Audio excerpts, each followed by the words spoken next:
अस्सलाम वालेकुम to all dear students, second year students. English की न्यू बुक और यूनिट नंबर है 2 दी लास्ट लेसन। ये जो है वो इस यूनिट का नाम है। आज के इस लेक्चर के अंदर इस यूनिट के जो है वो सबसे पहले वाइल रीडिंग के क्वेश्चंस को हम कवर करेंगे। बड़े इजी वे के अंदर इनके आंसर्स लिखे हैं। तो ये हमारे पास जो है वो टोटल इसके अगर मैं वाइल रीडिंग क्वेश्चंस की बात करूँ तो 3 क्वेश्चन जो है वो आपके मौजूद हैं, जिनको हम बॉक्स क्वेश्चंस भी कहते हैं। नेक्स्ट हमारे पास इस यूनिट नंबर 2 की जो है वो एक्सरसाइज आएगी स्टूडेंट्स। इसके भी आंसर्स बड़े इजी वे के अंदर जो है वो लिखे हुए हैं। सो इसके अगर एक्सरसाइज की बात करें तो टोटल 10 क्वेश्चंस जो हैं वो मौजूद हैं आपकी इसकी एक्सरसाइज के अंदर, इस यूनिट नंबर 2 की। बाद अभी इसके साथ साथ जो है वो हम अजाफी सवाल एडिशनल क्वेश्चंस को जो है वो कवर करेंगे, बिकॉज आपको आइडिया है कि आपकी रीडिंग में से भी पेपर में क्वेश्चंस बन के आते हैं। तो मेरा ख्याल है कि जस्ट एक्सरसाइज इनफ नहीं रहेगी, तो तभी आपकी जो है वो तैयारी को मज़ीद बेहतर बनाते हुए अजाफी सवाल को भी आज के इस लेक्चर में कवर करेंगे, जो इसकी रीडिंग में से जो है वो पॉसिबल है, बन सकते हैं, उनके भी आंसर्स लिखे हैं। तो अभी स्टार्ट करते हैं सबसे पहले हम अपने वाइल रीडिंग क्वेश्चंस की। तो स्टूडेंट्स हमारे पास टोटल 3 क्वेश्चंस हैं, आपने देख भी लिए हैं, तो तीनों के आंसर्स भी लिखे हैं। और मैं आपको जो है वो उसको तैयार करने का भी जो है वो बताऊंगा कि पेपर में अगर थोड़ी बहुत स्टेटमेंट चेंज हो तो साथ में मैंने वो भी मेंशन की है, आपको कोई परेशानी नहीं होगी इंशाल्लाह ताला। तैयारी बेहतरीन जो है वो हो जाएगी। तो सबसे पहला क्वेश्चन जो आपकी वाइल रीडिंग के अंदर मौजूद है वो है, why was the school unusually quiet when the narrator arrived late. कि जब रावी रावी कहते होते हैं किस्सा बयान करने वाले बंदे को या किस्सा बयान करने वाले शख्स को, ठीक है, वाकया गो को, बस उसको रावी भी कहा जाता है। देर से पहुंचा तो स्कूल गैर मामूली तौर पर पुरसुकून क्यों था। देखिए स्टूडेंट्स, ये क्वेश्चन तो आपके वाइल रीडिंग के अंदर मौजूद है, बट मैंने इसकी कुछ स्टेटमेंट चेंज करके वो ये क्वेश्चन मेंशन किया कि Y was the school quite on that day. ऐसे भी पेपर में जो है वो बन के आ सकता है। सो स्टेटमेंट में थोड़ी सी रद्दोबदल हो सकती है, लेकिन आंसर दोनों का सेम ही होगा। तो आंसर देखिए बड़े ईजी वे के अंदर लिखा है, the school was unusually, almost सवाल से मिलता जुलता है, क्वाइट यहाँ तक तो ये तकरीबन सवाल से ही हमारा मिल जाता है ना। Because an order had come to stop teaching French, it was their last class, so everyone was sad. School गैर मामूली तौर पर खामोश था क्योंकि फ्रेंच ज़ुबान, फ़्रांसी ज़ुबान जो होती है वो पढ़ाई बंद करने का जो है वो उसका हुक्म आया था। ये उनकी आखिरी क्लास थी, इसलिए सब उदास थे। तो ये पहले क्वेश्चन का आंसर हो गया। नेक्स्ट हमारे पास जो है वो सेकंड क्वेश्चन जो आपकी वाइल रीडिंग के अंदर मौजूद है, वो क्वेश्चन क्या है कि why did the narrator feel sorry during his last French lesson. कि रावी अपने फ़्रेंच के आखिरी सबक के दौरान, यानी फ़्रांसीसी सबक जो उनका है लेसन, उसके आखिरी सबक के दौरान अफसोस क्यों महसूस कर रहा था। तो इसका आंसर है, he felt sorry because he had wasted his time in playing and bunking classes and had not learned his own language। Urdu में भी तर्जुमा बता दिया ताकि आपको उसको मज़ीद समझने में, याद करने में आसानी आए, ताकि आपको मतलब पता हो कि जो सवाल आप याद करें इसका मतलब क्या है, ताकि आपको याद करने में मज़ीद आसानी होगी ना। तो इसका उर्दू में तर्जुमा है, वो इसलिए अफसोस महसूस कर रहा था क्योंकि उसने खेलने और क्लासें बंक करने में अपना वक्त ज़ाया कर दिया था और अपनी ज़ुबान नहीं सीखी थी, जो उसकी अपनी एक फ़्रेंच जो है वो लैंग्वेज थी, उसने वो नहीं सीखी थी। सो स्टूडेंट्स, नेक्स्ट और एक आखिरी क्वेश्चन जो वाइल रीडिंग के अंदर बनता है, और वो आखिरी क्वेश्चन ये है कि what did M Hamel say about the importance of the French language. कि एम हैमल जो है उसने फ्रांसीसी ज़ुबान या फ्रेंच ज़ुबान की अहमियत के बारे में क्या कहा। तो ही सैड, इसका आंसर लिखा है, he said that French was the most beautiful language in the world and that it was key to freedom. इन्होंने कहा कि फ़्रेंच दुनिया की सबसे खूबसूरत ज़ुबान है और ये आज़ादी की चाबी है। तो खुद स्टूडेंट्स, यहाँ तक तो हमारे वाइल रीडिंग क्वेश्चंस हो जाते हैं कंप्लीट। अब हमारे पास आते हैं एक्सरसाइज के क्वेश्चन, जो टोटल 10 क्वेश्चन जो है वो मौजूद हैं। देन इंशाल्लाह हम अजाफी सवालों को भी कवर कर लेंगे आज के इस लेक्चर में ही। सो एक्सरसाइज का फर्स्ट क्वेश्चन है, why was Franz afraid of going to school that morning. कि फ्रेंड्स जो है वो सुबह स्कूल जाने से क्यों डर रहा था। तो Franz was late for school, क्योंकि वो इसलिए डर रहा था, स्कूल के लिए लेट हो चुका था। आल्सो हिज टीचर, उसका जो टीचर था M Hamel, so was going to ask questions about participles. तो ये एक ग्रामर होता है ना, पार्टिसिपल्स, ग्रामर की एक टर्म है, participle, present participle, past participles. तो ये उसने उसके बारे में उससे क्वेश्चन पूछने थे। And friends did not now about anything about them.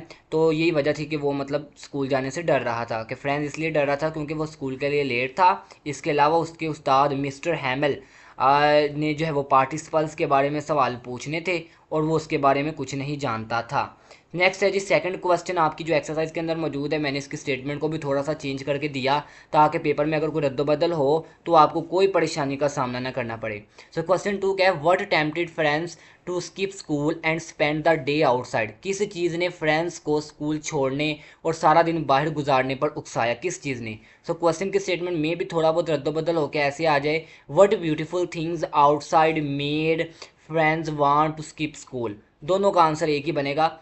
इसको सिर्फ मेंशन करने का मकसद इतना है कम से कम अंदाज़ा हो सके आपको। सो इसका आंसर क्या बनेगा, सेकंड क्वेश्चन जो आपकी एक्सरसाइज में मौजूद है, the weather was warm and bright, birds were chirping and Prussian soldiers were drilling in the field. These beautiful things tempted him to stay outside. So मौसम गर्म और चमकदार था, परिंदे चहचहा रहे थे और प्रेशियन सिपाही जो है ना वो मैदान में मशक कर रहे थे, मतलब प्रैक्टिस कर रहे थे अपनी। इन खूबसूरत चीज़ों ने उसे बाहर वक्त गुजारने पर उकसाया। नेक्स्ट आ गया थर्ड क्वेश्चन। सो तीसरा क्वेश्चन क्या है कि what unusual things did friends notice when he reach the school. जब फ्रेंड्स स्कूल पहुंचा तो उसने कौन सी गैर मामूली चीज़ें देखी। तो इसका आंसर भी बड़ा लिखा है इजी वे के अंदर, usually there was a lot of noise at school but that day everything was completely quiet like a Sunday morning. Also the village people were sitting quietly on the back benches. आम तौर पर school बहुत शोर होता था, लेकिन उस दिन इतवार की सुबह की तरह हर तरफ बिल्कुल खामोशी थी। इसके अलावा गांव के लोग खामोशी से आखिरी बेंचों पर बैठे हुए थे। तो ये जो लास्ट लाइन है ना, ये भी आगे आपको एक सवाल आएगा उसमें देखने को मिलेगी। सो मेरा ख्याल है कि कोई इतना लेंथी क्वेश्चन नहीं होगा, इजीली याद भी हो जाएगा। क्वेश्चन आ गया 4 एक्सरसाइज का, इसकी भी 2 स्टेटमेंट्स मैंने बताई हैं, बट हम एक ओरिजिनल स्टेटमेंट जो आपकी एक्सरसाइज में मौजूद है पहले वो पढ़ते हैं। Why were the village people sitting at the back of classroom. So paper में अगर सवाल चेंज होके आए तो ऐसे भी पूछा जा सकता है, who was sitting on the back benches, कि गांव के लोग क्लासरूम के आखिर में क्यों बैठते थे। अब उसकी वजह बता रहा है, आंसर काफ़ी इजी लिखा है कि they were sitting there to thank mister Hamel for his 40 years of faithful service. They also felt sorry because they did not go to school more in their childhood. कि वो क्यों पीछे बैठते थे, क्योंकि वो मिस्टर हैमल की 40 साला वफादाराना खिदमात का शुक्रिया अदा करने के लिए बैठे थे। इन्हें इस बात का भी अफसोस था कि वो अपने बचपन में स्कूल नहीं जा सके। सो क्वेश्चन आ गया 5, what news had come from the bulletin board near the town hall. Town hall के पास नोटिस बोर्ड से क्या खबर आई थी। तो आंसर देखिएगा, the news came from badland that only German would be taught in the schools of हमारे पास है LC की एंड लोरेनी। सो इन स्कूलों में जो है वो अब अल्सास या लोरेन जो है वो इन स्कूलों में अब ये ज़ुबान पढ़ाई जाएगी। It means that the French language was now band. किसका मतलब क्या था कि अब फ्रांसीसी ज़ुबान पर मुकम्मल तौर पे पाबंदी लगा दी गई थी। सो ये नोटिस आया था। क्वेश्चन नंबर 6 है, what did mister हैमल say about the French language. So mister Hamel ने फ्रांसीसी ज़ुबान के बारे में क्या कहा। तो ये आपकी एक्सरसाइज का छठा सवाल है। ही said that French was most beautiful clearest and most logical language in the world. Students देखिएगा कितना इजी वे के अंदर इसका आंसर लिखा है। इंशाल्लाह आपको फ़ौरन लीजिए वो तैयार हो जाएंगे। आप जब इनको अपने नोट्स बना के लिखेंगे तो काफ़ी जो है वो आपको हेल्पफुल होंगे। वो नोट्स आपके अपने बनाए हुए आपको मज़ीद उसमें जो है वो हेल्पफुल होंगी आपकी स्टडी करने में। He told them to guard it and never forget. इन्होंने कहा कि फ़्रांसीसी दुनिया की सबसे खूबसूरत, वाज़ेह और सबसे मुंतकी ज़ुबान है। इन्होंने कहा कि वो इसकी हिफाजत करें और इसे कभी ना भूलें। देखिए यहाँ पे उर्दू करने का मकसद सिर्फ इतना है ताकि आपको मतलब समझ आ जाए। पेपर में तो उर्दू नहीं ना लिखनी, जैसे आपने आंसर लिखना है, तो इस तरह भी परेशान होने की ज़रूरत नहीं है। सो 7वां सवाल आपकी एक्सरसाइज में जो मौजूद है, how did Franz feelings about school books and mister Hamel change during the lesson. So सबक के दौरान स्कूल, किताबों और मिस्टर हैमल के बारे में, फ्रेंड्स के बारे में जो है वो कैसे ख्याल बदल गए, कि फ्रेंड्स के बारे में जो है वो जज्बात कैसे बदल गए। So his books which felt like a burden before suddenly felt like old friends. He forgot his teacher's strictness when he realized Mr. Hamel was leaving forever. जब उसको पता चला कि वो जो है वो स्कूल छोड़कर जा रहे हैं, तो इसकी किताबें जो पहले एक बोझ लगती थीं अचानक पुराने दोस्तों जैसी लगने लगीं। जब उसे एहसास हुआ कि मिस्टर हैमिल हमेशा के लिए जा रहे हैं तो वो अपने उस्ताद की सख्ती को भी भूल गया।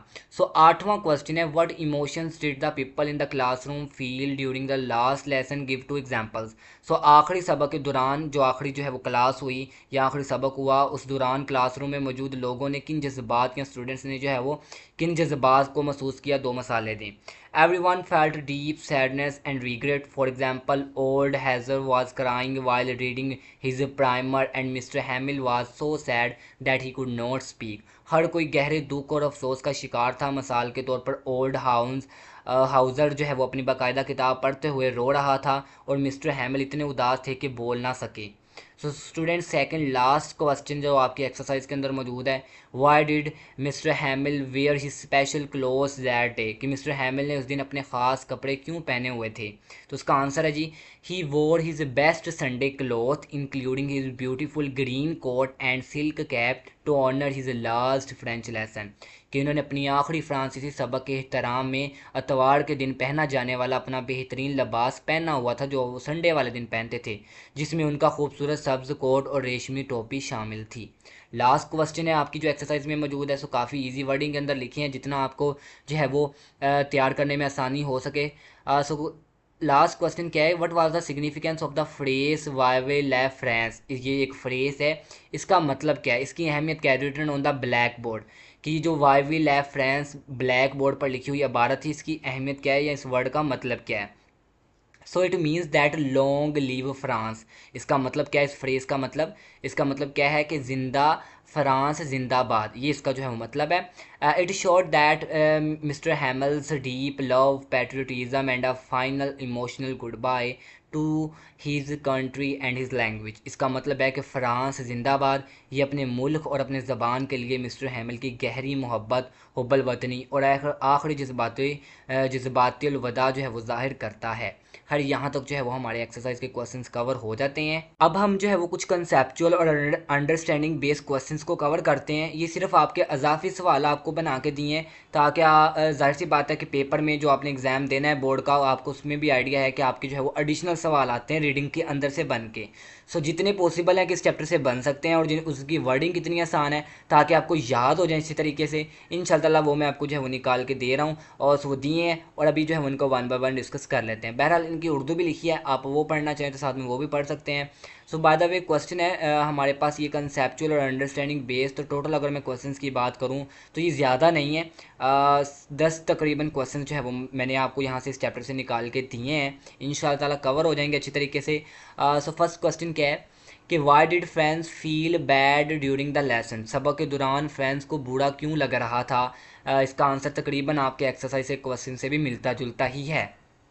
Because friends felt bad because he wasted his time outside playing and looking for the bird's egg instead of studying his books, कि वो अपने पढ़ाई करने के बजाय बाहर खेलने और परिंदों के अंडे ढूंढने में अपने वक्त जो है वो ज़ाया किया था, इस वजह से जो है वो उसको बुरा लग रहा था। By the way next question है, why did people look at the town hall notice board, लोग टाउन हॉल के नोटिस बोर्ड पर क्यों देखते थे। Because for the last 2 years all bad news like lost wars bad government orders came from that notice board, क्योंकि पिछले 2 साल से वो तमाम बुरी खबरें जैसे हारी हुई जंगें और हुकूमत के बुरे अहकामात इसी नोटिस बोर्ड से आते थे। नेक्स्ट थर्ड क्वेश्चन है, what did the blacksmith say to Franz, so लोहार ने फ्रेंजिन से जो है वो क्या कहा। The blacksmith told Franz not to run fast because he had a lot of time to reach school, Franz thought that the blacksmith was joking, so लोहार ने फ्रेंजिन से कहा तेज़ मत भागो क्योंकि स्कूल पहुंचने के लिए अभी बहुत वक्त है, तो फ्रेंजिन ने सोचा कि वो मजाक उड़ा रहा है। सो नेक्स्ट क्वेश्चन है, how was the school different on that day, तो ये जो है वो उस दिन स्कूल आम दिनों से कैसे अलग थलग था। सो इसका आंसर है, on normal days the school was very noisy, आम दिनों में स्कूल जो है वो मतलब उसमें बहुत शोर था, बच्चों का शोर होता with the sound of desk and children, ठीक है, शाउटिंग।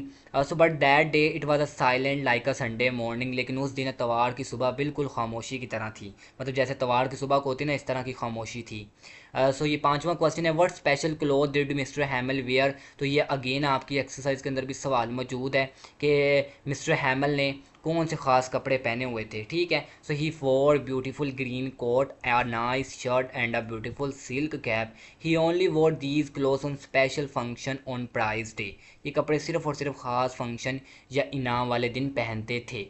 सो नेक्स्ट है G, what bad news did mister Hamel give to the class. तो मिस्टर हैमल ने क्लास को क्या बुरी खबर दी। He told them that a new order came from the badland, from tomorrow schools will only teach the German language, this was their last French class. उन्होंने बताया कि बर्लिन से नया हुक्म आया, गर्ल्स स्कूलों में सिर्फ जर्मन ज़ुबान पढ़ाई जाएगी और आज ये फ्रांसीसी ज़ुबान की आखिरी क्लास है। सो नेक्स्ट क्वेश्चन है, why did mister Hamel blame parents and himself के मिस्टर हैमल ने वालदैन और ख़ुद को कसूरवार क्यों ठहराया। So he said that parents send kid to work on farm for money instead of school. He blamed himself because he often close school to go finishing. So इसने कहा कि वालदैन बच्चों को स्कूल की बजाय फार्म पर काम के लिए भेजते थे। इन्होंने खुद को भी कसूरवार कहा क्योंकि वो अक्सर मछली पकड़ने के लिए जाने के लिए स्कूल को बंद कर देते थे। सो आठवां क्वेश्चन है, what did Franz think about the pigeons on the roof. Franz ने छत पर बैठे कबूतरों के बारे में क्या सोचा। So he thought will the enemy force even the pigeons to sing in the German language. क्या उसने सोचा कि क्या दुश्मन कबूतरों को भी जर्मन ज़ुबान में गाने पर मजबूर करेगा। सो देखिए नेक्स्ट आ गया जी क्वेश्चन नंबर 9वां, जो आपकी इस रीडिंग में से जो है वो बन सकता था और आपको जो है मैंने बना के दिया। इसका आंसर भी इजी वर्डिंग में काफ़ी इजी वर्डिंग के अंदर लिखा हुआ आपके सामने नज़र आ रहा है। सो क्वेश्चन क्या है कि why was mister हैमल looking at everything in the room. Mister हैमल कमरे की हर चीज़ को गौर से क्यों देख रहे थे। He taught him that room for 40 years, he was leaving the country the next day, so he wanted to save the look of the classroom in his memory. उन्होंने 40 साल इस कमरे में पढ़ाया, वो अगले दिन मुल्क छोड़ के जा रहे थे, इसलिए क्लासरूम के मंजर को अपनी यादों में महफूज करना चाहते थे। तो देखिए उर्दू तर्जुमा भी साथ साथ मैं आपको करके बता रहा हूँ, सिर्फ मकसद इतना है कि ताकि आपको जो है वो किसी किस्म की जो है वो पेपर में जो है वो कोई इशू का सामना ना करना पड़े। इसी वजह से जो है वो आपको तर्जुमा भी पढ़ के सुनाया जा रहा है और याद भी आपको जल्दी हो जाएंगे इंशाल्लाह ताला। What is mister हैमल do exact end of the class. तो क्लास के बिल्कुल आखिर में मिस्टर हैमल ने क्या कहा। तो ही कुड नॉट स्पीक, उसने कुछ नहीं कहा, बल्कि because he was crying inside, वो अंदर ही अंदर रो रहे थे। ही टुक अ पीस ऑफ चाक, उसने जो है वो चाक उठाया और बोर्ड पे लिखा एंड अ रोट, और लिखा वाइव ले फ्रांस। ये कुछ वर्ड लिखा हुआ है। सो ये वर्ड जो उसने लिखा है ये एक फ्रेज़ है और उसका मतलब क्या बनता है, लॉन्ग लिव फ्रांस। ये उसने जो है वो बोर्ड पे लिखा कि फ़्रांस जिंदाबाद। खैर इसी के साथ ही स्टूडेंट्स हमारा ये चैप्टर के कंप्लीट आंसर क्वेश्चंस का पोर्शन हो जाता है एंड आई होप सो कि आपको समझ आई होगी। सो मिलते हैं फिर नेक्स्ट लेक्चर में, तब तक अपना ख्याल रखिएगा। अल्लाह हाफिज़।